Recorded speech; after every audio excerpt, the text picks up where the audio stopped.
అనుదిన నిత్యజీవపు మాటలు. దేవుని నామానికి మహిమ కలుగునుగాక. దేవుని వాక్యాన్ని చదువుకుందాము. క్రీస్తు అనుగ్రహించు సమాధానము మీ హృదయములలో ఏలుచుండనీయుడి.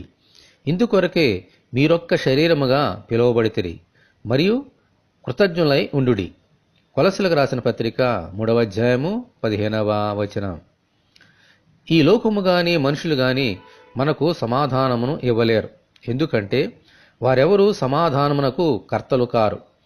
మన ప్రభువైన యేసుక్రీస్తు మాత్రమే సమాధానమునకు కర్త. ఆమేన్, హల్లెలూయా.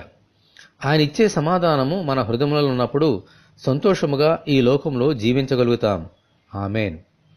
ఒక శరీరములో అవయవములన్నీ ఒకదానినొకటి ఎలాగూ సమాధానము కలిగి ఉంటాయో, యేసు శరీరం అనే సంఘములో మనము కూడా ఒకరినొకరు ఏక మనస్సు ఏకాభిప్రాయము కలిగి ఒక్క శరీరంగా ఉన్నప్పుడే మన హృదయములలో యేసు సమాధానము ఏలుతుంది.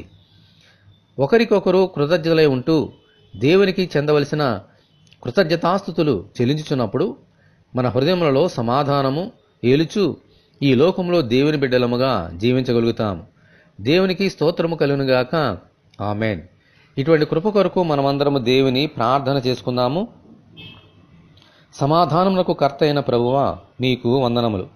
మీ సమాధానము మా హృదయంలో ఎల్లప్పుడూ ఏలుచుండునట్లును, ఒకరికొకరు సమాధానంతో ఎల్లప్పుడూ జీవించినట్లును అనుగ్రహించమని, ఈ వాక్యం వింటున్న నీ బిడ్డలందరినీ అలాగున దీవించమని ప్రభువైన యేసుక్రీస్తు ద్వారా ప్రార్థన చేయుచున్నాము తండ్రి.